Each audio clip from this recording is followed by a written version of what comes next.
Ciao a tutti, in questo video andremo a vedere l'importanza della preparazione dell'orto per la primavera. Vedremo 5 punti importantissimi per ogni orto e giardino, per tenerlo pronto alla bellissima stagione primaverile, piena di ortaggi, produzioni e tante cose belle. A febbraio la terra sembra che dorma, ma invece non è così. Ha solo rallentato i suoi ritmi e noi abbiamo già un bel po' di cose da fare. Progettare l'orto primaverile e estivo. Soprattutto negli appezzamenti più grandi è importante progettare in modo da non sprecare spazio e energie per cose inutili e dannose alle piante stesse. Dovremmo andare a progettare per esempio le rotazioni, le consociazioni e quanti ortaggi mettere all'interno di una singola aiuola.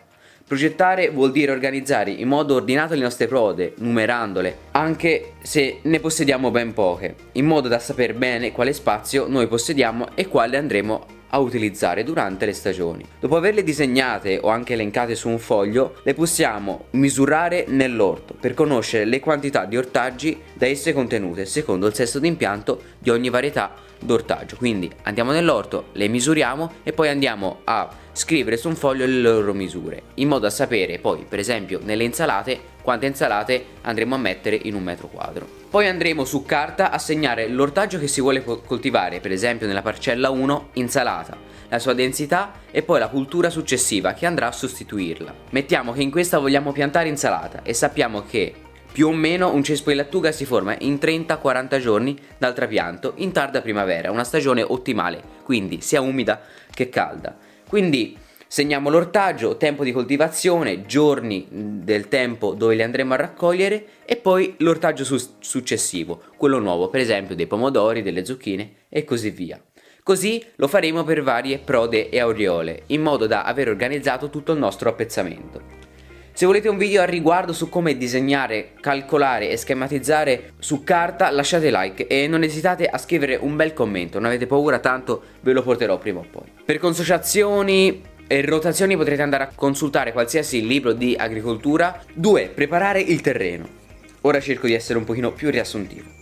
Più che preparare il terreno direi preparare la proda, perché in molti metodi agricoli è consigliato non smuovere la terra o di solo arearla con per esempio la forcavanga.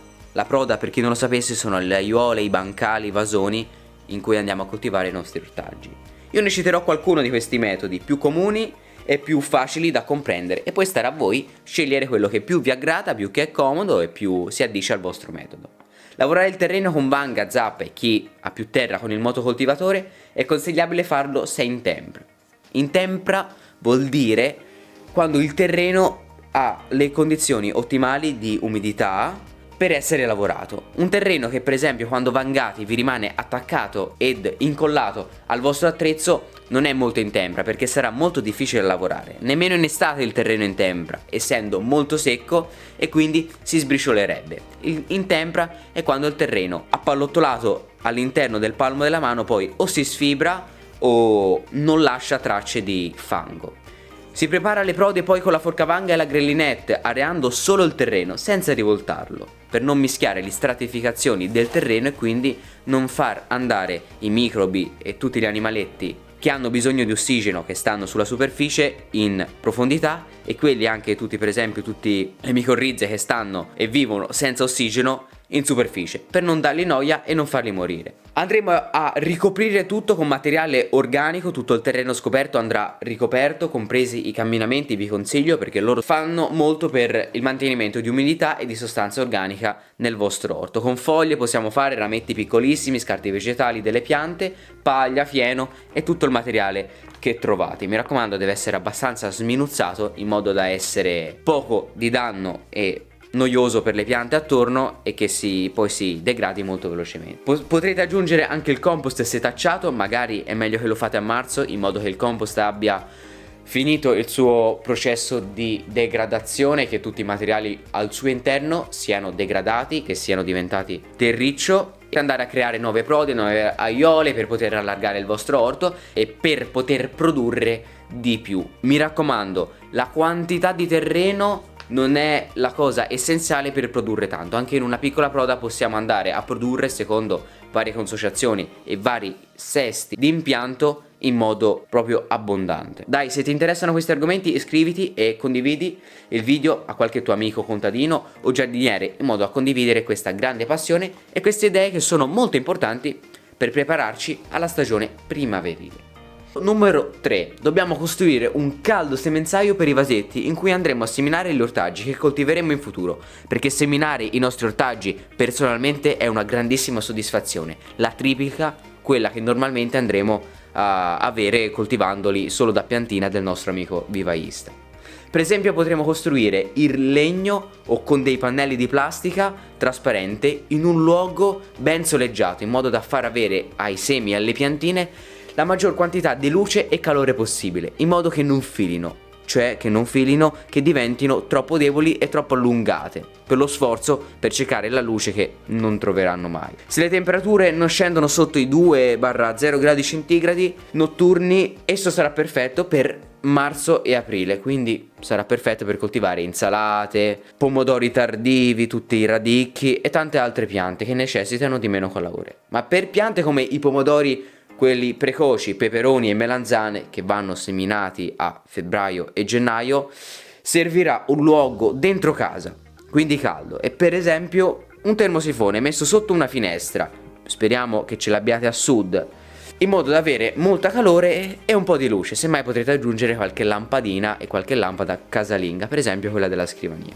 Calore e luce sono i fattori più importanti per far crescere un seme bene e per farlo sviluppare poi nell'orto fantasticamente e per farlo produrre nel modo che noi vogliamo. Se non avete queste condizioni, cioè della finestra a sud e un bel termosifone, potete acquistare una lampada riscaldante o farvela prestare da qualcuno e costruirvelo da soli, delle dimensioni, esigenze e temperature che avete bisogno. Se mai farò un video al riguardo, scrivetemi sotto nei commenti se vi fa piacere anche ricevere questo nuovo contenuto, e tanto ci sono anche tantissimi video su YouTube, però mi piacerebbe farvi vedere come me lo costruisco io. Credo lo andrò a mettere sotto il letto in modo che non dia noia.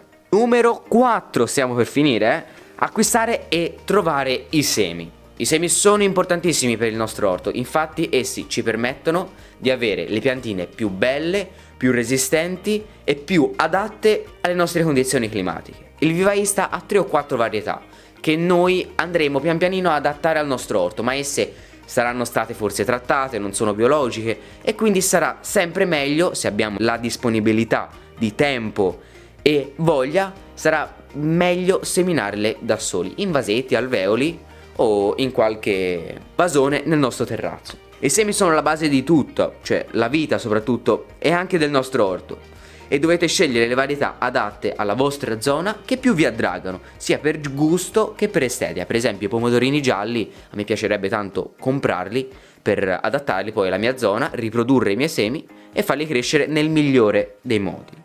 Tanti siti e associazioni vendono semi biologici e biodinamici d'ogni genere. Se volete che vi dica qualche sito e qualche associazione che ve lo consigli, di cui ho già sperimentato sementi, scrivetemi sotto nei commenti. Mi raccomando, non abbiate timore a farmi domande, sono sempre felice di rispondervi. Non esitate comunque a scrivervi altri commenti, raga, è bello confrontarci e condividere passioni agricole.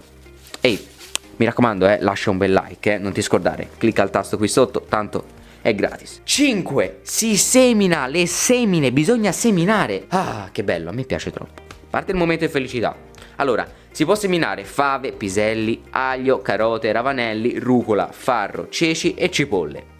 Quest'ultime le andremo a seminare in semenzaio, però ve lo consiglio di farlo perché avrete cipolle fresche, per esempio come quelle di Tropea, non quelle da serbo, che le dovevate aver seminate a settembre-ottobre, ma tipo Tropea, quelle freschissime, le andrete poi a raccogliere a giugno o luglio, bellissime, pronte a essere utilizzate. Però comunque anche quelle lì un mesetto sì conservano.